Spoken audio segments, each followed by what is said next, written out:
చాలా సంబరపడిపోయింది. కాదు, మగపిల్లాడు చాలా సంబరపడిపోయింది.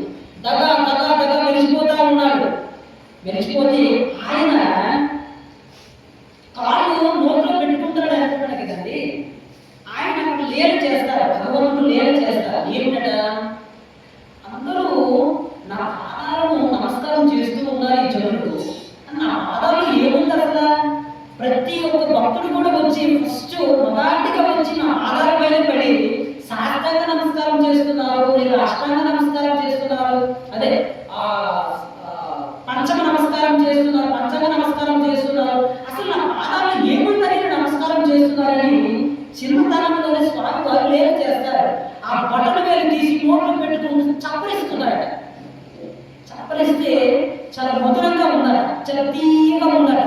స్వామి వారు ఆ బట్టలు వేలు తీయట్లేదు, అలాగే ఉన్నారు. ఆ యొక్క దృశ్యాన్ని భగవంతుడు యశోదాన్ని మెప్పించడం కొరగా చేశారు. ఎందుకు యశోదమాతను మెప్పించవలసి వచ్చింది అంటే, యశోదమాత త్రేతాయుగంలో కౌశల్యదేవి. కౌశల్యకు పుత్ర శోకం వచ్చింది కదండి. రాముడు వెళ్ళిపోయాడు కదా అడవులకి, బాధగా ఉంది కదా. ఆ బాధను అప్పుడు అనుభవించింది కనుక ద్వాపరయుగంలో కృష్ణుడిని చూసి మురిసిపోతుందంటే ఆవిడ ఏం చేయాలి? ఆనందింపు చేయాలి.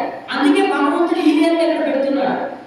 ఇక్కడ దేవకి అన్నాం కదా, దేవకి అనేది త్రేతాయుగంలో కైకేయి అంటే భగవంతుని అడవల పాలు చేసేటువంటి చేయడంలో భాగంగా ఆయన క్రియాశీల పాత్ర వహించింది కనుక అప్పుడు భగవంతుని అడవల పాలు చేసే ఆనందాన్ని అనిపించింది.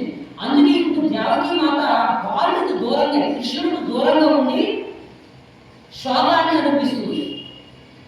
అంటే ఇక్కడ మీకు ఏమర్థమైంది? కర్మ అనేది ఎవరిని విడిచిపెట్టదు. నీవు మంచి చేస్తే నీకు మంచి జరుగుతుంది. కౌశల్య అప్పుడు మంచి చేసింది కానీ బాధపడింది, కానీ ఇప్పుడు ఆనందపడుతుంది యశోదమాత రూపంలో.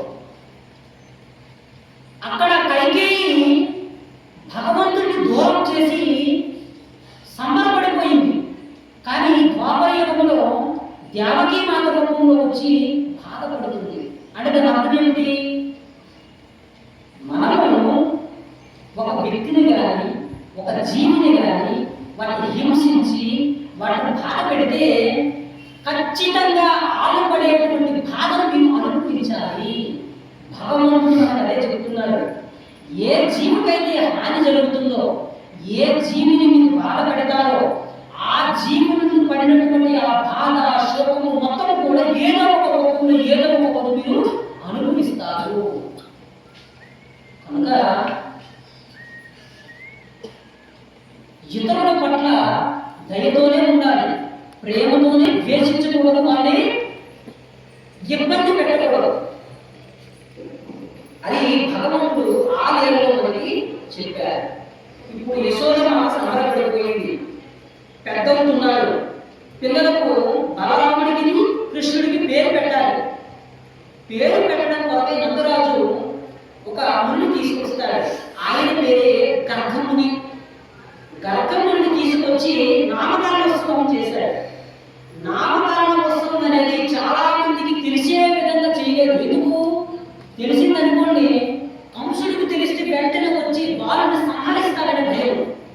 అందుకే చాలా రహస్యంగా పశువుల శాలలో, అంటే ఈ యొక్క ఆవుల సన్నిధిలో వాళ్ళకి నామకరణం చేస్తాడు. ఆయనకి బలరాముడని, ఈయనకి కృష్ణుడని నామకరణం చేస్తాడు.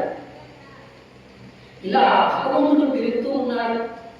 వెంటనే ఆయన్ని సంహరించడానికి పిల్లల రూపంలో ఎవరెవరు ఉన్నారో అందరినీ చంపేయటం కోసం కంసుడు ఓతన అనేటువంటి ఒక స్త్రీ, అంటే యక్షిణి, యక్షిణి అంటే స్త్రీ రూపంలో ఉన్నటువంటి రాక్షసి, ప్రతి ఒక్క పిల్లాన్ని తీసుకొని తన తల్లి రూపంలో వచ్చేసి ఆ యొక్క చలిపాలను ఇస్తూ విషం, అంటే ఈ యొక్క చలిపాలకు విషం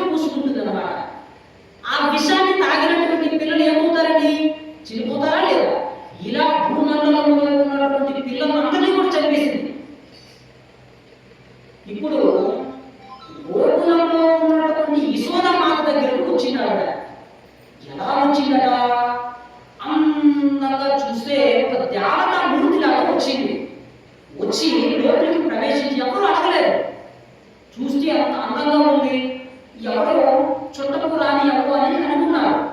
లోపలికి వెళ్ళి భగవంతుని తీసుకొని తన చనుబాలతో పాలను పెట్టింది. భగవంతునికి కదండి పాలను, ఆ యొక్క పాలను చప్పరిస్తూ ఉన్నాడు. లోపలికి ఆ యొక్క చనుబాలను తీసుకుంటూ ఉన్నాడు. అలా తీసుకుంటూ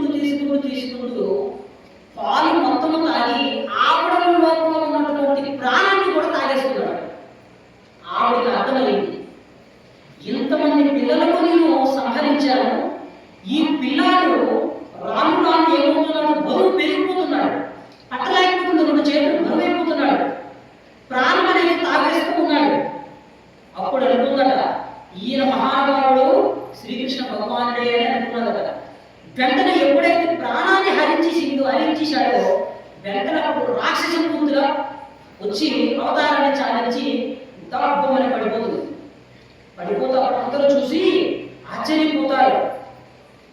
వెంటనే యశోదామాత పరిగెత్తుకుంటూ వెళ్ళి ఆ పోతన అనేటువంటి రాక్షసి యొక్క చనుబాలపై పడి ఉన్నటువంటి ఆ యొక్క కుమారుడు శ్రీకృష్ణ భగవాను తీసి హత్తుకొని ముద్దులు పెట్టేస్తుంది. నా కుమారుడికి ఏమైందా ఏటా అని ముద్దులు పెట్టేస్తుంది.